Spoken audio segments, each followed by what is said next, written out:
எல்லோருக்கும் வணக்கம். பஹ்ரைன் ஒரு அரப் கண்ட்ரி அப்படின்னு எல்லாருக்குமே தெரியும். நம்ம இங்கே இருக்கக்கூடிய அரபிக் ரெஸ்டாரண்ட் எப்படி இருக்குன்னு போய் பார்க்கலாமா? நம்ம என்ட்ரு ஆகிறது ஃபேமிலி செக்ஷனில்.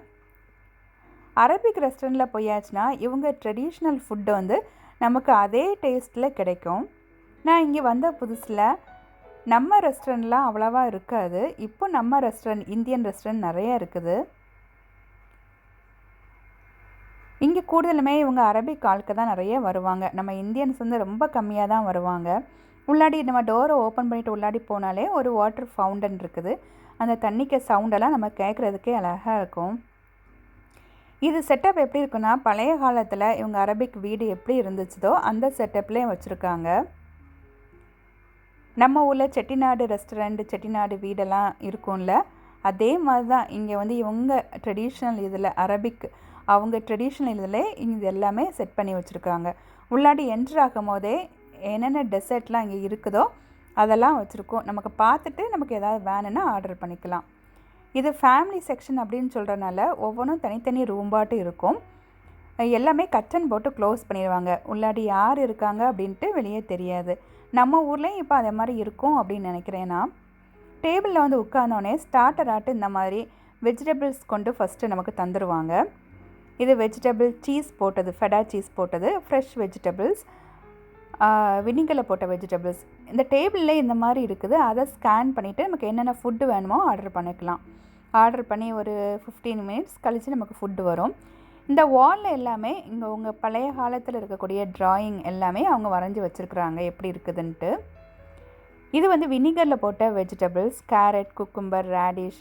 இது வந்து ரா டொமேட்டோ இருக்குல்ல, பச்சை டொமேட்டோ, அதுவுமே வினிகரில் போட்டிருக்காங்க. நான் ஃபஸ்ட் டைமாக நான் பார்க்குறேன். டேஸ்ட் பார்த்தேன், நல்லா இருந்துச்சு. ஃப்ரெஷ் வெஜிடபிள்ஸில் கேரட், குக்கும்பர், தக்காளி அதெல்லாம் வச்சுருந்தாங்க. ஃபெடா சீஸ் கூடயே கேப்சிகம், ஆலிவ், கேரட், குக்கும்பர் எல்லாமே போட்டு வச்சுருந்தாங்க.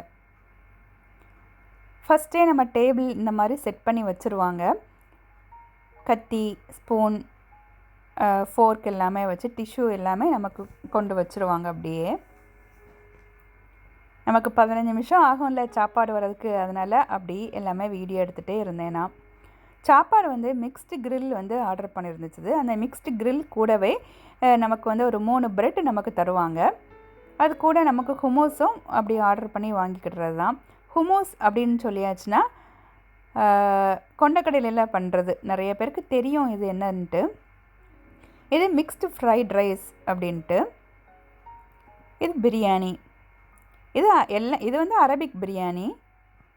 தந்தூரி சிக்கன் எல்லாம் வந்து மேலே வச்சுட்டு அரபிக் பிரியாணி பண்ணி கேஷ்யூ நட் எல்லாமே போட்டிருக்கு. ஃப்ரைடு ஆனியன்ஸ் அதிலேயே அவங்க போட்டிருப்பாங்க என்னெல்லாம் இதில் போட்டிருக்கு அப்படின்ட்டு.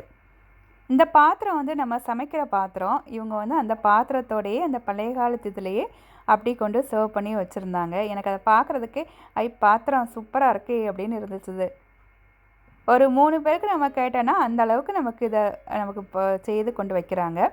மிக்ஸ்டு ஃப்ரைட் ரைஸில் ப்ரான், சிக்கன், வெஜிடபிள்ஸ், முட்டை எல்லாமே போட்டு இருந்துச்சு. மிக்ஸ்டு கிரில்லில் என்னெல்லாம் இருந்துச்சுன்னா லேம் சாப்ஸ், பீஃப், சிக்கன், அப்புறம் வெஜிடபிள்ஸும் வச்சுருந்தாங்க. இது வந்து பிரியாணி, அரபிக் பிரியாணி தான். இதில் வந்து இந்த குங்குமப்பூக்க வாசம் வந்து ரொம்ப ஜாஸ்தியாக இருக்கும். இதில் டொமேட்டோ ஒரு சாஸ் மாதிரி, அப்புறம் புதினா, தயிரெல்லாம் போட்டு அது ஒரு சாஸ் மாதிரி வச்சுருப்பாங்க. அரபிக் ரெஸ்டாரண்ட்டில் வந்தாச்சுன்னா குனாஃபா சாப்பிடாமல் போனால் எப்படி? குனாஃபா சாக்லேட்லாம் இப்போ ரொம்ப ட்ரெண்டிங்காக இருக்குல்ல. இது வந்து குனாஃபா சாக்லேட்டில் இது ட்ரெடிஷ்னலான குனாஃபா பழைய காலத்தில் பண்ணுவாங்கள்ல அது. இது வந்து சீஸ் உள்ளாடி வச்சு பண்ணுறது. இந்த குனாஃபா எப்படி பண்ணுறதுனா, மேலே வந்து சேமியா, ரொம்ப தின்னான சேமியாவை ஃபஸ்ட்டு பட்டரில் ரோஸ்ட் பண்ணிவிட்டு அப்புறமா உள்ளாடி சீஸ் எல்லாம் 2 லேயராட்டு சீஸை ஸ்டஃப் பண்ணிவிட்டு பேக் பண்ணி எடுக்கிறது தான். மேலே வந்து சுகர் சிரப்பை விடுறது, பிஸ்தா அதெல்லாம் போட்டுக்கிறது. நம்ம சேனலில் வந்து இதுக்கு ரெசிபி நான் ஆல்ரெடி போட்டிருக்கிறேன். இதை பார்க்கும் போது சாப்பிடும் போல் இருக்கா? அப்படி நம்ம செய்து விட வேண்டியதான். இதை பார்த்தாச்சுன்னா சூப்பராக இருக்குல்ல. ட்ரை பண்ணி பாருங்கள். நம்ம டேபிளுக்கு மேலேயே இந்த மாதிரிலாம் நமக்கு மேலே வந்து ஸ்கையெல்லாம் பார்க்குற மாதிரியே இருக்குது. ஃபுல்லாக அந்த பழைய காலத்து வீடு மாதிரியே எல்லாமே இருக்குது பார்க்குறதுக்கு. எனக்கு வீடியோ நிறைய எடுக்க முடியலை, ஏன்னா அவங்க அரபிக் ஆட்கள்லாம் அங்கங்கேயே இருப்பாங்கள்ல, அதனால அப்படி கொஞ்சம் கொஞ்சமாக அப்படி நான் எடுத்தேன்னா,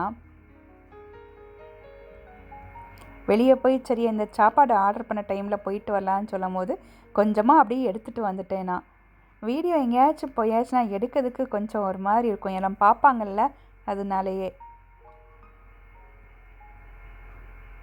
மேலே இருந்தே நம்ம இந்த மாதிரி கீழே ரோடெல்லாம் பார்த்துக்கலாம். நம்ம இந்த வழியாக தான் நம்ம மேலே வந்தோம். இதில் இருந்து பார்க்குறதுக்கு நல்லாயிருக்கும், அந்த வண்டியெல்லாம் போகிறது இருக்குல்ல, பார்க்குறதுக்கு நல்லாயிருக்கும். நம்ம சாப்பிட்டு முடிச்சுட்டு நம்ம இனி வெளியே வந்தாச்சுது.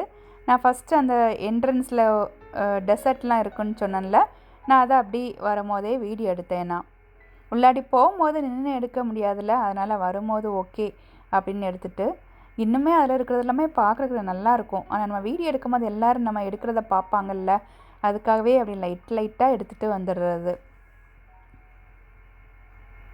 இதில் ஸ்டெப்ஸில் இறங்கும் போது அந்த கேமரா கொண்டு இறங்கும் போது தான் கொஞ்சம் பயமாக இருக்கும், எங்கடா கீழே ஸ்லிப்பாகி விழுந்துருவோமோன்ட்டு. ஆனாலும் கேர்ஃபுல்லாக வந்துடுறது வெளியே எப்படியோ. என்ட்ராகும் போது அந்த வாட்டர் ஃபவுண்டன் சொன்னேன்ல, அதுதான். இதில் அந்த சவுண்ட் வந்து கேட்குறதுக்கு நல்லா இருக்கும், அந்த அருவியெல்லாம் விழுவும்ல, அந்த சவுண்டே அப்படி இருக்கும் கேட்குறதுக்கு, ரியலாக இருக்கிற மாதிரியே இருக்கும். அப்படியே ஓகேன்ட்டு பை பை சொல்லிவிட்டு வெளியே வந்தாச்சு.